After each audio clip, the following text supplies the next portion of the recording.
I pulled into the driveway of 2847 Maplewood Drive on a Thursday afternoon. Every box I owned packed in the back of my Honda CR-V. The house was mine, left to me when Uncle James passed 3 months ago. My wife Lena sat beside me. Our 8-year-old son Milo slept in the back seat. I grabbed the keys Uncle James had given me and stepped out onto my own property. Sharp heels struck pavement. A woman in a black blazer cut across the lawn, placing herself between me and my front door.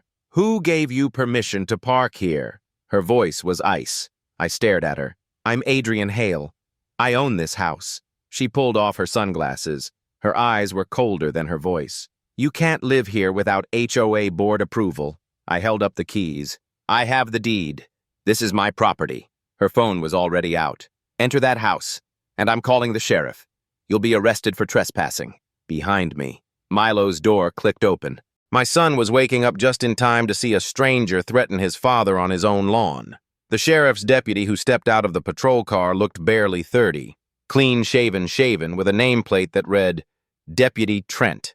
He surveyed the scene with careful neutrality. The woman in the blazer moved toward him with absolute confidence, her heels clicking decisively on the driveway. She extended her hand. "Officer, thank you for coming. I'm Celeste Riving, president of the Maplewood Homeowners Association. This man is attempting to enter a property without proper authorization." I stepped forward, gesturing to Lena, who held our folder of documents. "Deputy, I'm Adrian Hale. I legally inherited this house through probate court 3 months ago. We have the deed and all estate paperwork." Deputy Trent glanced at what Lena offered, but Celeste was faster. She produced a thick binder marked with colored tabs. "Our HOA bylaws are legally binding. Section 4.2 requires new residents to submit applications and pass background checks before occupancy. He hasn't complied." Lena's voice was steady but strained. "He's the legal owner, not a new resident." Celeste barely acknowledged her. "Property changed hands. The requirement applies." Deputy Trent shifted uncomfortably. "I'm not a lawyer. If there's a property dispute, you need a civil court. I can't determine who's right." The ground shifted beneath me. "So we can't enter our own house?" He looked genuinely apologetic. "If the HOA president claims a violation, I can't force entry. Sort it out legally." The patrol car pulled away moments later, leaving us standing in the driveway as the sun sank lower. Celeste stepped closer, her voice dropping but losing none of its edge. "You're not the first person who thought they could ignore our rules. Mr. Hale, if you don't follow procedure, you will be removed." The man with the camera raised it again, snapping photos of our license plate, our faces, the boxes visible through our windows. "Why are you photographing us?" He smirked. "Documentation." Celeste gestured toward him without looking. "Brett Callan, board member. We take violations seriously." Brett walked back to a silver sedan parked down the street, and I felt the full weight of what we were facing. This wasn't a misunderstanding. This was deliberate. Milo climbed out of the car, his small voice cutting through everything. "Dad, why can't we go inside?" I knelt, searching for words that wouldn't frighten him. "We need to stay somewhere else tonight. Buddy, just while we work things out." His eyes filled with confusion. Lena's hand found his shoulder. "It's still our house. Sweetie, we'll fix this." We found the Starlight Inn just outside the neighborhood as darkness fell. $89 a night. I paid for 3 nights, hoping it would be enough. Inside the room, Milo clutched his stuffed bear while I opened my laptop. I searched Virginia HOA laws and read until my eyes burned. HOAs could enforce architectural standards, collect fees, and manage common areas, but they couldn't bar a legal owner from their property. Celeste had been wrong about everything, yet she'd said it with such authority that even a sheriff's deputy had backed down.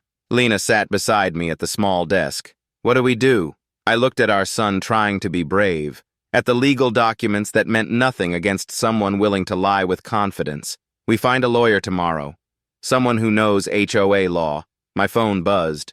An email. Subject line, "Notice of violation." I opened it, hands shaking.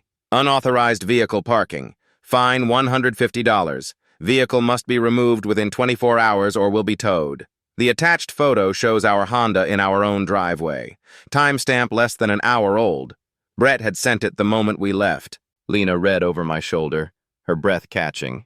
"They're fining us for parking at our house." I stared at the screen, rage building in my chest. They're testing us, seeing how far they can push. Milo had fallen asleep on the bed, exhausted. Lena pulled the blanket over him gently, then turned back to me. Her eyes were red but dry. We can't let them do this. I nodded slowly. We won't. I lay awake most of the night listening to traffic on the highway, thinking about everything that had gone wrong in a single afternoon. Every document proved that the house was mine. The deed, the probate order, Uncle James's will. But Celeste Riving had turned us away with nothing more than a binder and absolute conviction. Tomorrow I will call the estate lawyer. Tomorrow. I would find someone who understood how to fight this. But tonight we were 3 miles from the home we couldn't enter. And I was beginning to understand this wasn't a simple dispute. This was a system built on intimidation. And we had just become its newest target. Morning came too early. Sunlight filtering through the motel's thin curtains while Milo still slept. I sat at the desk scrolling through Celeste's email again. $150 for parking in my own driveway. Lena stirred, checking her phone. I missed a call from the estate lawyer last night. I stepped outside into the parking lot and dialed Ms. Ava Lorne immediately. She answered on the second ring, voice professional but concerned when I explained what happened. Adrian, your deed is absolutely valid. The HOA has no authority to bar you from your property. You need someone who specializes in these disputes. I can refer you to Marcus Denholm. She gave me his number and warned me his retainer was $3,000. $3,000 we barely had, but what choice did we have? I called his office before we even left the motel. His receptionist scheduled a consultation for the next morning and confirmed the retainer amount.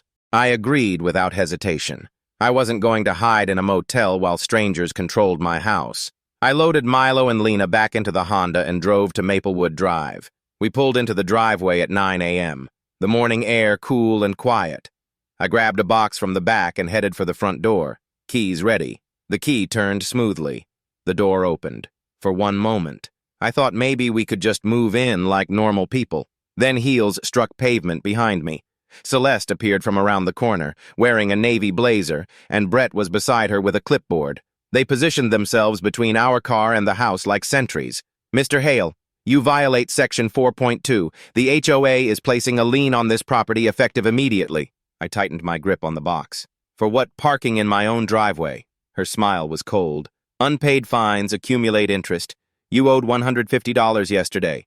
Today it's $200. Next week, $500. Brett consulted his clipboard with bureaucratic precision.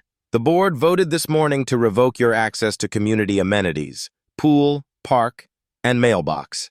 The word mailbox stopped me cold.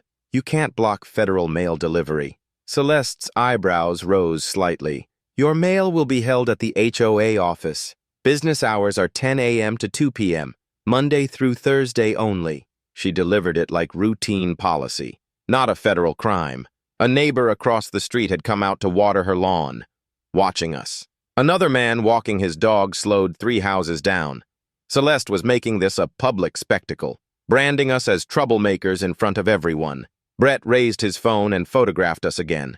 Me with the box. Lena is near Milo, our car. Stop, I said sharply. He lowered the phone, but the smirk never left his face. Documentation purposes. I set the box on the porch and came back down to face them directly. I'm meeting with a lawyer tomorrow. All of this is illegal. Celeste smoothed her blazer, unmoved. Call whoever you want. Until you comply, you're not welcome here. She walked away, heels clicking with finality. Brett lingered just long enough to make me uncomfortable before following. That evening at the motel, my phone buzzed with a text from an unknown number. You should leave while you still can. This neighborhood doesn't want troublemakers. A second text came seconds later, a photo of our license plate. Caption, we know where you are. I showed Lena. Color drained from her face. She pulled Milo closer, even though he was already asleep. Neither of us spoke, but we both understood. This wasn't just bureaucracy anymore. Someone was threatening us directly. The next morning, I drove back to check on the house. Yellow tape stretched across the front door, mimicking police barrier tape. A printed notice hung above the handle. Notice property under HOA investigation. Entry prohibited. The tape had no legal authority. The notice was meaningless. but standing there looking at my own front door sealed off like a crime scene. The message was unmistakable. They wanted me to feel powerless. They wanted me to give up. I pulled out my phone and photographed everything. The tape, the notice, the door. If they wanted documentation, I'd give them documentation. But this time, I'd be building the case that mattered. On the drive back to the motel, I thought about the consultation with Marcus Denham tomorrow.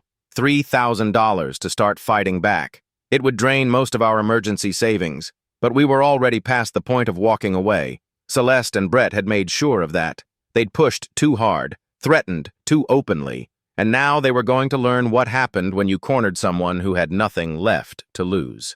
Marcus Denham's office sat on the third floor of a brick building downtown, the kind of place that radiated quiet competence. He was mid-40s, graying at the temples, wearing a suit that spoke of experience without flash. I'd brought everything: the deed, probate documents, screenshots of emails, photos of the yellow tape, and the threatening texts. I laid it all on the table like evidence at trial. Marcus reviewed everything for 20 minutes in silence, occasionally making notes. Finally, he looked up. This is textbook HOA overreach. They have no authority to bar you from your property or interfere with the mail. The threatening texts are harassment, possibly criminal. Relief washed through me. So we can get back into our house. He leaned back. Yes, but it requires legal action. I'll file for an emergency injunction with the circuit court. That'll force them to remove the barriers, but fighting HOA abuse takes time and money. My retainer is $3,000. This case could run $10,000 to $15,000 total if they fight hard. The number hit hard, but I'd expected it. Lena's hand found mine under the table. We don't have a choice, I said. Marcus nodded. Then let's get started. Document everything from this point forward. Every interaction, every threat.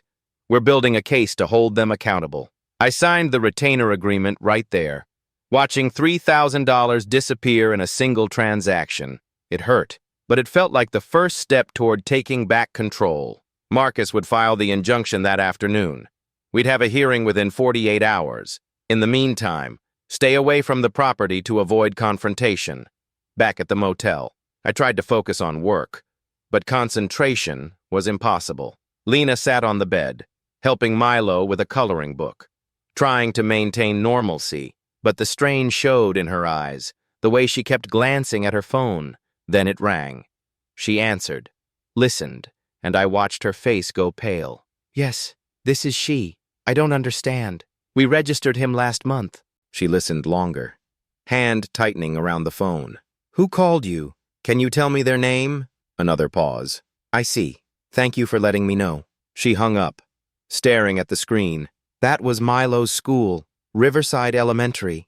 My stomach dropped. What did they say? Her voice shook. Someone called this morning claiming we're involved in a legal dispute. They suggested the school reconsider Milo's enrollment due to instability in our family situation. The words registered slowly. Then rage flooded through me. They'd gone after our son, targeted a child's education to pressure us. Did they say who called? Lena shook her head. No name. But the principal wanted us to know. She's not taking action, but someone made the call. I called Marcus immediately. He answered on the second ring. Adrian, what happened? I explained about the school. My voice tight. Marcus was quiet for a moment. That crosses a serious line. Interference with a child's education as retaliation strengthens our case significantly. But it also tells me they're escalating fast. Document everything and get a written statement from the principal if possible. He paused. Adrian, people who do this are systematic. They've done it before and gotten away with it. Be ready for them to get worse before they back down. After hanging up, I sat on the edge of the bed. Milo looked up from his coloring, sensing something wrong. Dad, are you okay? I forced a smile. I'm fine. Buddy, just grown-up stuff. Lena moved closer, her voice barely a whisper. Adrian, what if they keep targeting Milo? I pulled them both close. They won't, because tomorrow we go to court and make sure everyone knows exactly what they've been doing. That evening, I forwarded all documentation to Marcus. Then I did something I hadn't done since this started. I searched Celeste Riving's name online. What I found made everything click into place. 3 years ago, a family named the Johnsons had lived 4 houses down from us. They'd left suddenly.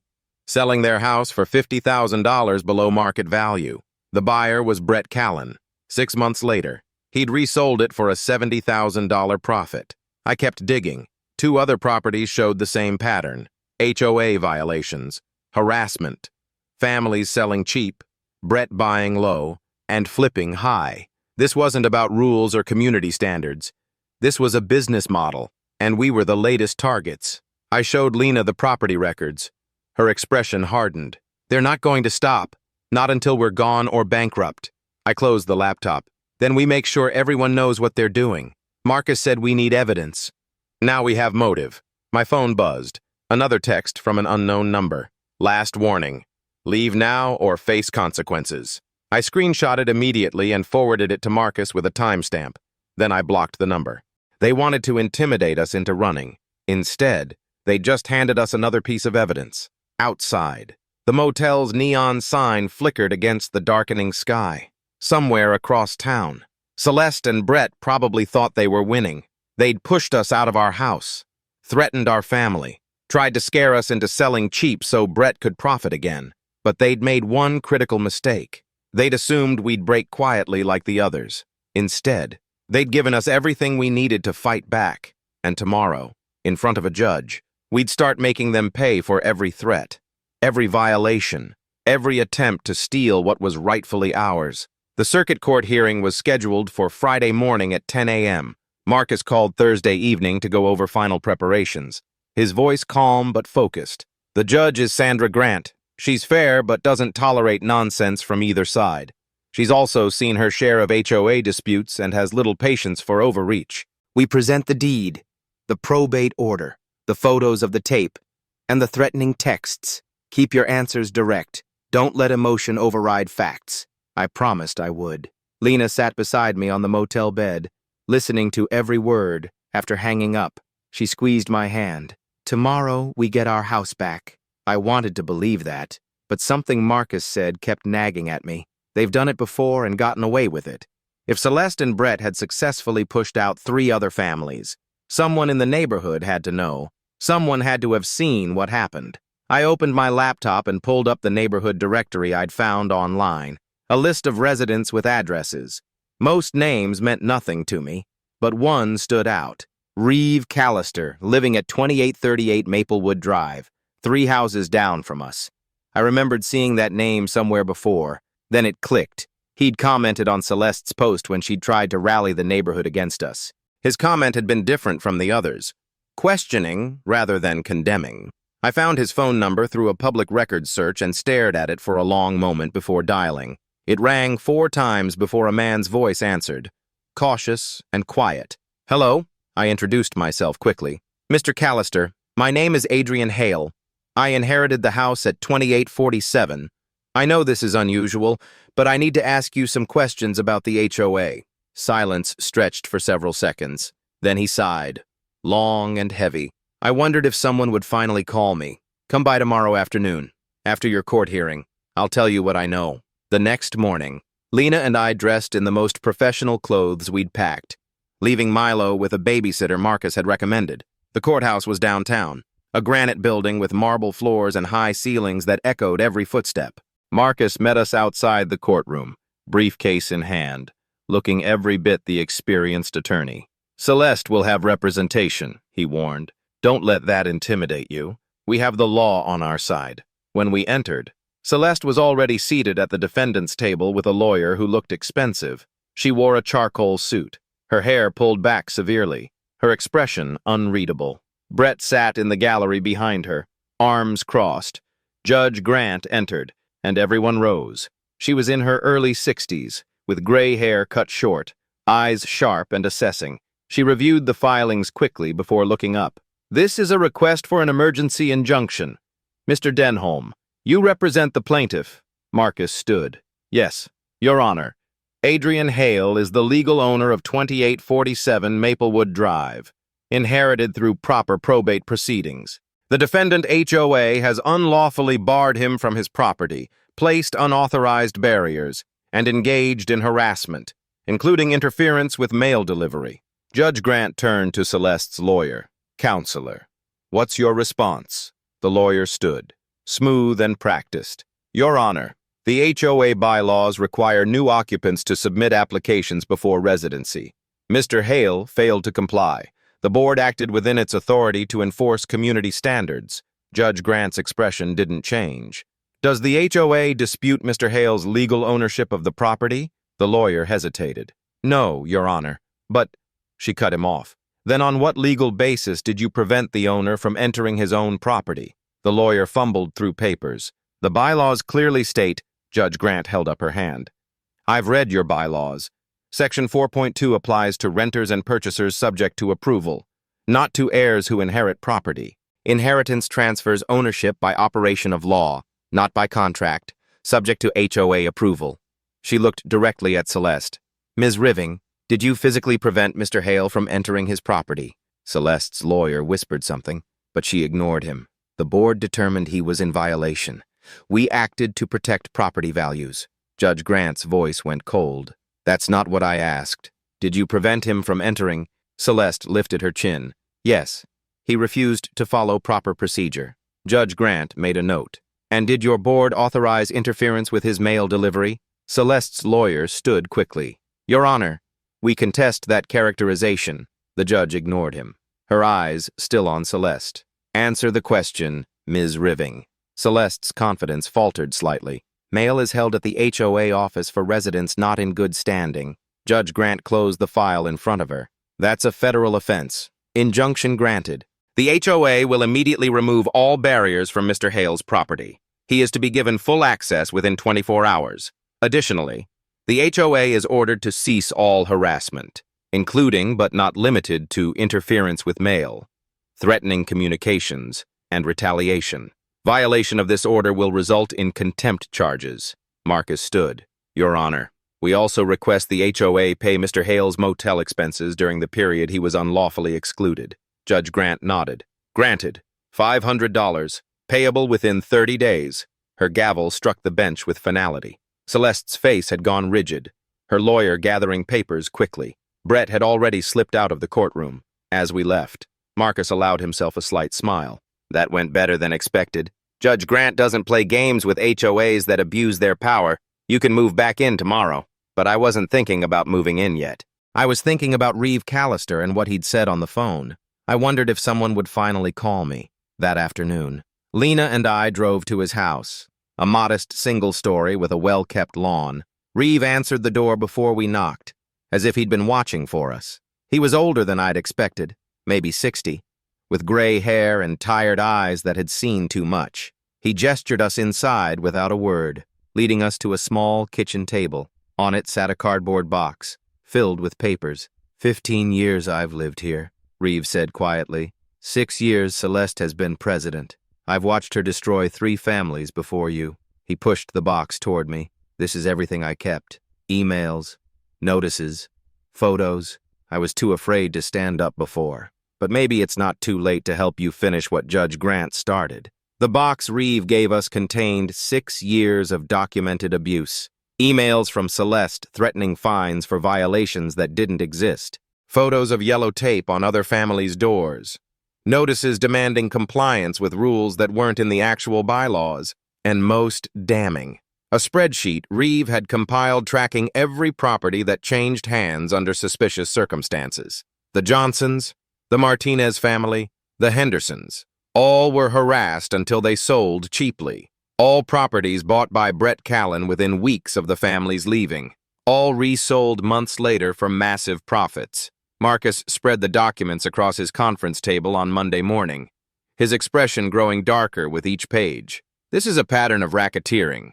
They're using the HOA as a weapon to depress property values, then profiting from distressed sales. He looked up at me. Adrian. This goes beyond your injunction. This is criminal. We need to report this to the county prosecutor. I nodded, but my mind was already moving ahead. Marcus, when's the next HOA meeting? He checked his phone, scrolling through the HOA website. Thursday night, 7 p.m. at the community center. It's listed as a regular monthly meeting. I leaned forward. Can we attend? Marcus considered this carefully. You're a property owner in the community. You have every right to attend HOA meetings. In fact, Virginia law requires HOA meetings to be open to all members. A slow smile crossed his face. You want to confront them publicly. I pulled out my phone, showing him the spreadsheet Reeve had compiled. I want every resident to see exactly what's been happening. Celeste has power because people think she's protecting their property values. What happens when they learn she's been destroying them? Thursday evening arrived with unseasonable warmth. The community center's parking lot half full when we pulled in at 6:45. Lena sat beside me, nervous but determined. Marcus had advised us on exactly what to say and when. Reeve was already inside, sitting in the back row, giving me a slight nod when we entered. About 30 residents filled the folding chairs, most of them older couples I didn't recognize. Celeste stood at the front near a podium, talking quietly with Brett. She wore her usual blazer, but something in her posture had changed since the court hearing. She looked tense, defensive. When she saw me enter, her expression hardened into cold fury. Brett's hand went to his phone immediately, probably documenting my presence like he'd documented everything else. I walked to the front row and sat down directly in front of the podium. Lena took the seat beside me. The room went quiet, dozens of eyes turning to watch. Celeste stepped to the podium at precisely 7 p.m. and struck a gavel against the wooden surface. This meeting of the Maplewood Homeowners Association is now in session. We have several items on tonight's agenda, including proposed landscaping guidelines and the fall budget review. I raised my hand. Celeste's jaw tightened. Mr. Hale, public comment comes at the end of the meeting. I kept my hand up.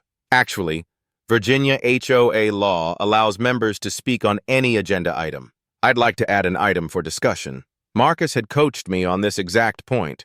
Celeste couldn't refuse without violating state law, and she knew it. Her lawyer had probably warned her after the court hearing. What item? Her voice was ice. I'd like to discuss the HOA's pattern of selective enforcement and financial conflicts of interest. The room erupted in whispers. Brett stood up from his seat in the second row. You can't just come in here and make accusations. I turned to face him directly. I'm not making accusations. I'm presenting facts. I pulled out the first document from the folder Marcus had prepared. 3 years ago, the Johnson family at 2821 Maplewood Drive received 17 violation notices in 6 months. Improper mailbox color, lawn height exceeding limits by ½ an inch, unapproved holiday decorations. The fines totaled $3,000. They sold their house 4 months later for $50,000 below market value. The buyer was Brett Callen. Brett's face flushed red. That's public record. There's nothing wrong with buying property. I pulled out the second document. The Martinez family, 2 years ago. 23 violation notices. Fines totaling $4,500. Sold for $60,000 below market. Buyer, Brett Callen. The Hendersons, 18 months ago. 15 notices. Sold for $40,000 below market. Also to Brett Callen. I held up Reeve's spreadsheet. Mr. Callen bought all 3 properties at distressed prices after the HOA, under Ms. Riving's leadership, systematically harassed the families into leaving. He then resold each property within a year for profits averaging $70,000 per house. The whispers had become an open conversation. A woman in the third row stood up. Is this true? Celeste. Celeste gripped the podium, her knuckles white. Mr. Callen's private business dealings have nothing to do with HOA enforcement. We simply maintain community standards. I turned back to her. Then why did my family receive violation notices and threats the moment we arrived? Why did you tell a sheriff's deputy I was trespassing in my own home? Why did someone from this board call my son's school and try to interfere with his enrollment? The room went completely silent. Celeste's face had gone pale. I don't know what you're talking about. Reeve stood up from the back row, his voice quiet but carrying. I do. I've watched you do this for 6 years. Celeste, you target families, bury them in fake violations, and make their lives miserable until they sell cheaply, and Brett profits every time. He walked slowly to the front, holding up his own folder. I kept copies of everything. Every email you sent, every threat you made, every family you drove away. Celeste looked between Reeve and me, and for the first time since we'd met, I saw fear in her eyes. Not the fake concern she'd performed for the deputy. Real fear. Brett was already moving toward the door. Where are you going? Mr. Callen. Marcus's voice cut across the room. He'd been standing quietly near the back, but now he stepped forward. I'm Marcus Denholm, attorney representing Mr. Hale. I've already forwarded all this documentation to the county prosecutor's office. They're opening an investigation into HOA fraud and racketeering. I'd suggest you not leave town." The community center erupted, residents shouting questions, demanding answers. Celeste tried to strike the gavel, tried to call for order, but no one was listening anymore. A man in his 70s stood up, pointing at her. "You told me the Johnsons left because they couldn't afford the neighborhood. You said we needed strict enforcement to protect our property values. You lied to all of us." Another woman joined in. "My sister was thinking of buying here. I told her what a good community this was, how professional the HOA was. I'm ashamed." Celeste gathered her papers with shaking hands. "This meeting is adjourned." She didn't wait for a response, just walked quickly toward the side exit. Brett had already disappeared. Marcus stepped to the podium as the crowd continued to buzz with shocked conversation. For those interested, Virginia law allows homeowners to recall board members through a petition process. If 15% of the community signs, a special election must be held within 30 days. I'm happy to provide the necessary forms. Reeve was already nodding. "I'll get the signatures. We should have had the courage to do this years ago." As we left the community center, Lena squeezed my hand. "Is it over?" I watched residents clustered in small groups in the parking lot, several of them approaching Reeve to add their names to what would become the recall petition. Not yet. But Celeste's power just broke, and once the prosecutor's investigation finishes, she and Brett will face real consequences. The night air felt cooler now, cleaner somehow. For the first time since we'd pulled into our driveway 2 weeks ago, I felt like we might actually win this. The recall petition collected signatures faster than anyone expected. Within 3 days, Reeve had 40% of the neighborhood committed, well beyond the 15% required by law. Residents who'd been silent for years suddenly found their voices, sharing stories of harassment they'd endured but never reported. A woman named Linda Morrison told us Celeste had fined her $200 for planting roses that were supposedly the wrong shade of pink. Another resident, David Chen, had been threatened with a lien for parking his work truck in his own driveway overnight. The stories kept coming, each one adding weight to what we already knew. Celeste and Brett had terrorized this community for years. Marcus filed the recall petition with the county on Monday. By Wednesday, the HOA was legally required to hold a special election within 30 days, but we didn't have to wait that long for consequences. Thursday morning, 2 investigators from the county prosecutor's office showed up at Celeste's house. I only knew because Reeve called me, his voice tight with barely contained satisfaction. "They're executing a search warrant. They've been in there for 2 hours. I drove over immediately, parking 3 houses down where I could see without being obvious. 2 unmarked sedans sat in Celeste's driveway, and through the front window, I could see people moving, carrying boxes. Lena stayed at our house, the house we'd finally been able to move into 3 days after the injunction. It felt surreal walking through rooms that should have been ours from the beginning, unpacking boxes we should have unpacked weeks ago. Milo had claimed the bedroom with the window overlooking the backyard, already planning where his toys would go. The yellow tape was gone. The threatening emails had stopped, but the anger hadn't fully faded. Not yet. I watched the investigators carry out 3 large boxes from Celeste's house, loading them into one of the sedans. A 4th investigator emerged with what looked like a laptop and external hard drives, financial records, probably, evidence of the scheme Marcus had outlined. My phone rang. "Marcus. Adrian, I just got a call from the prosecutor's office. They're charging Celeste Riving and Brett Callen with felony fraud, racketeering, and embezzlement. Celeste also faces charges for mail interference, which is federal. Brett's real estate license is being suspended pending investigation by the state board." I watched the investigators close Celeste's front door, sealing it with an official notice. "What happens now?" Marcus's voice carried grim satisfaction. "They'll likely offer a plea deal to avoid trial. But even with a deal, Celeste is looking at prison time. Brett might avoid jail if he cooperates. But his career in real estate is finished. And the HOA will face a civil lawsuit from every family they targeted. Insurance might cover some of it, but the association will be financially devastated." That evening, an emergency HOA meeting was called, this time organized by Reeve and a coalition of residents who'd signed the recall petition. Celeste didn't attend. Brett didn't attend. Their seats at the board table sat empty, a visible reminder of how quickly power could collapse when built on lies. Reeve stood at the podium, looking uncomfortable with the attention but determined.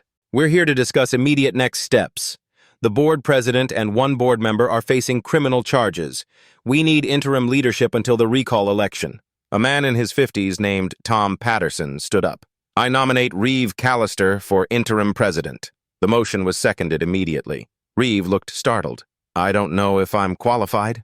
Linda Morrison, the woman who'd been fined for her roses, called out from the back. You dared to stand up when the rest of us were too afraid. That's qualification enough. The vote was unanimous. Reeve Callister became interim president of the Maplewood HOA, effective immediately.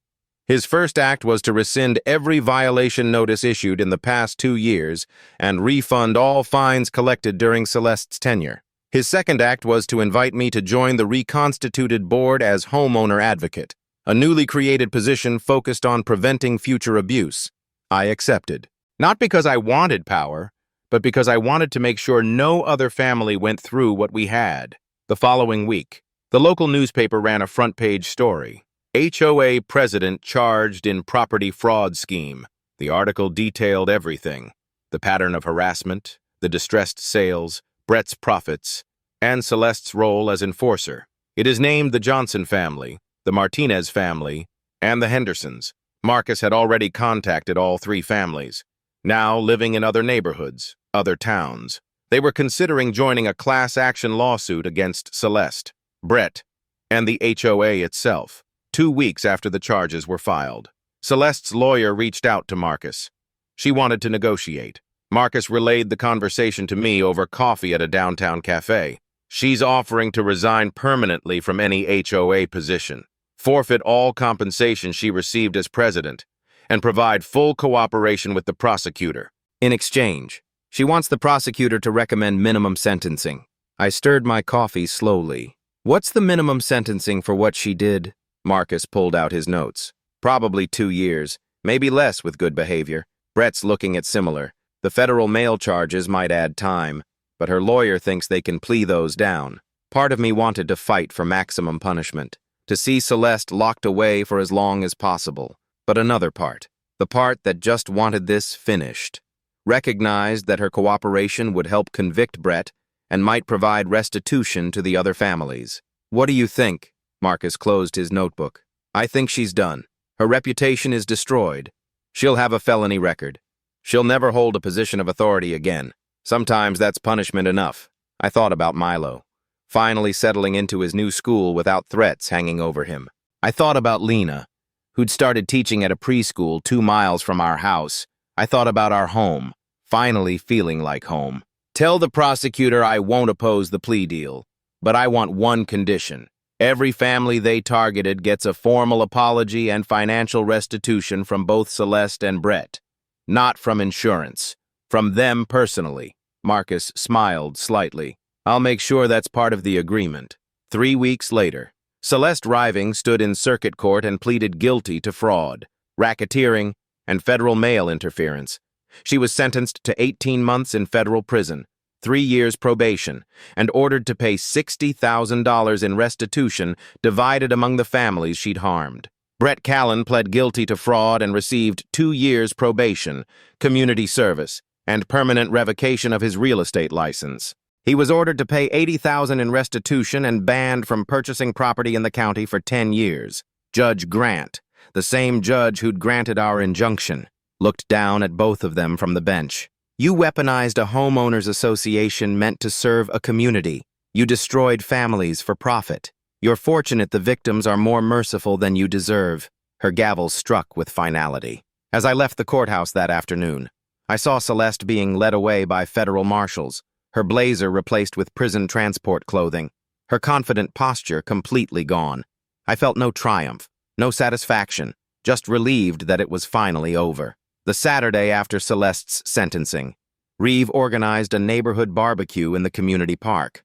It was the first time in years, he told me, that residents had gathered voluntarily without fear of violating some arbitrary rule. Families brought folding chairs and coolers.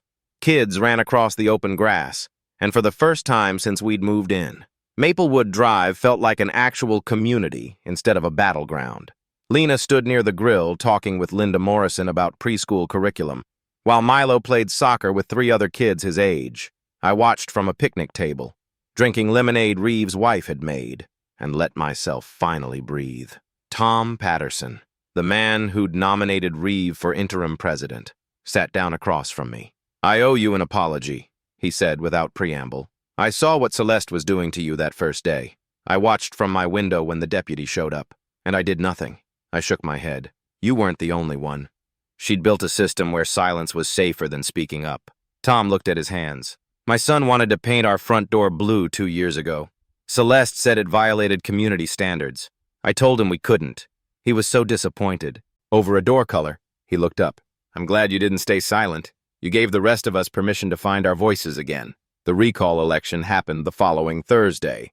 Reeve ran unopposed for president. 3 other residents who'd signed the petition early were elected to fill the remaining board positions. Their first official act was to rewrite the bylaws, stripping away the vague language Celeste had exploited and adding clear appeals processes for any violations. The second act was to establish a community oversight committee that could remove board members by majority vote if they abused their authority. The third was to hire an independent management company to handle day-to-day operations, preventing any single person from wielding unchecked power again. I joined the board as homeowner advocate, a position that came with no real authority but significant responsibility. My job was to review all violation notices before they were sent, ensuring they were legitimate and fairly applied. In the first month, I rejected 4 notices that would have been rubber-stamped under Celeste's regime. A mailbox that was supposedly the wrong shade of black but looked identical to a dozen others. A lawn that exceeded height limits by a 1/4 inch during a week of heavy rain. A holiday wreath hung 2 days past the arbitrary takedown date. Small things that Celeste would have weaponized. Now they were just ignored, the way they should have been all along. Marcus called on a Tuesday afternoon, 6 weeks after the sentencing. The restitution checks cleared. Every family received their portion. My share was $8,000. Compensation for the motel stays, legal fees beyond what the injunction covered, and the emotional distress the court had recognized as legitimate damages. It didn't erase what we'd been through, but it felt like acknowledgement, validation that we'd been right to fight. "The Johnsons called me yesterday," Marcus continued. "They're considering moving back to the neighborhood. They said with Celeste gone and the new board in place, they might give Maplewood another chance." That conversation stayed with me for days. The idea that families who'd been driven away might return, that the neighborhood could actually heal, felt almost impossible, but slowly, evidence of that healing appeared. The Martinez family didn't move back, but they sent a letter to the new board thanking us for holding Celeste accountable. The Hendersons visited one weekend, walking past their old house and talking with former neighbors who apologized for not supporting them when it mattered. Small gestures, but they added up to something larger: accountability, justice, restoration. Milo's 9th birthday fell on a Sunday in late October. We threw a party in our backyard, the one Milo had dreamed about when we first saw the house. 10 kids from his new school came, along with several neighborhood children who'd never been allowed to socialize freely under Celeste's oppressive regime. Lena had baked a chocolate cake, and Milo blew out the candles surrounded by friends, his face glowing with simple happiness. I stood on the back porch watching, and Lena came up beside me, sliding her arm around my waist. "We made it," she said softly. I pulled her close. We did.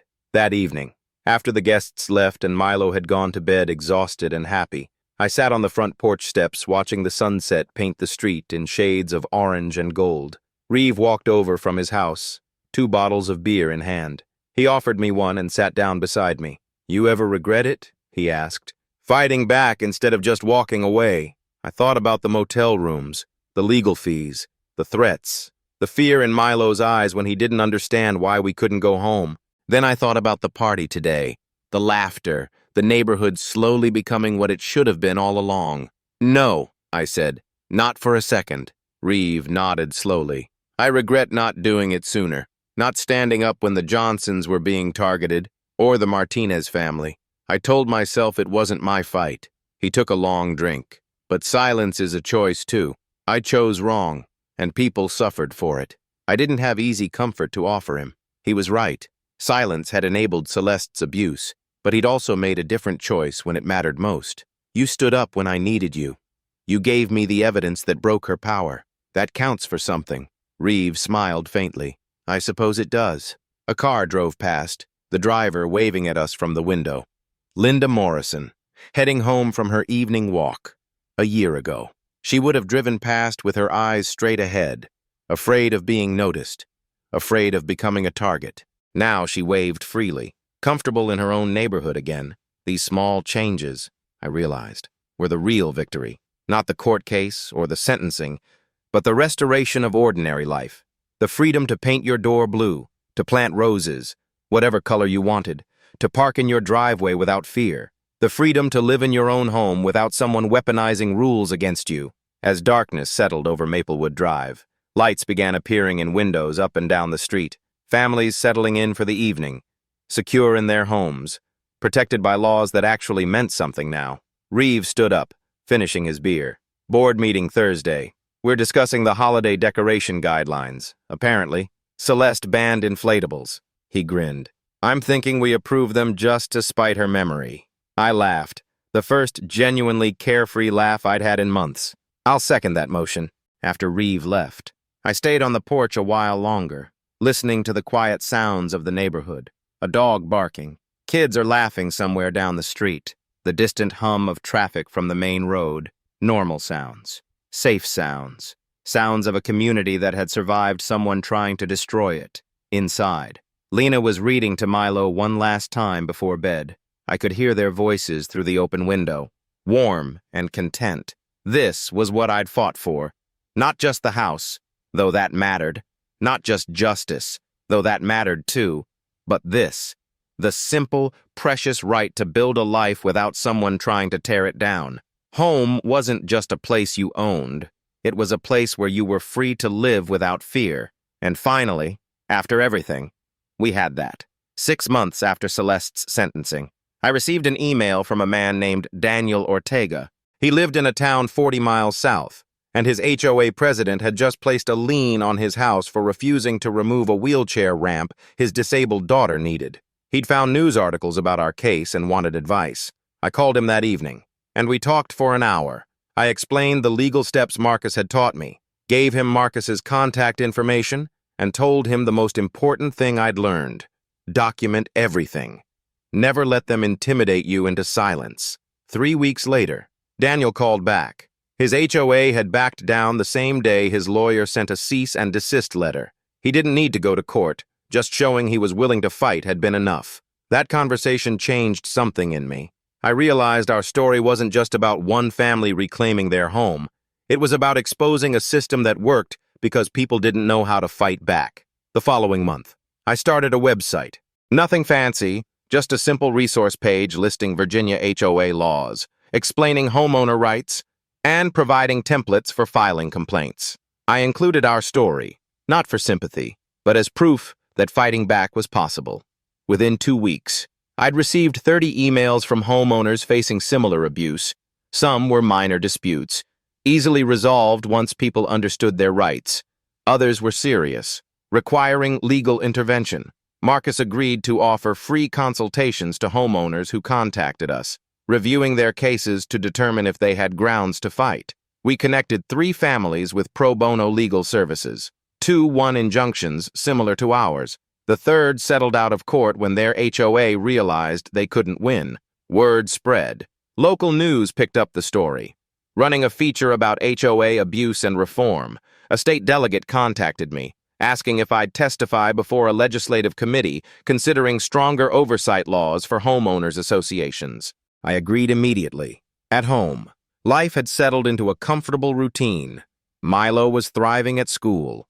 His earlier fears forgotten. Lena had been promoted to lead teacher at her preschool. Our house finally felt like ours, every room filled with our belongings, our memories, our future. The neighborhood continued healing, too.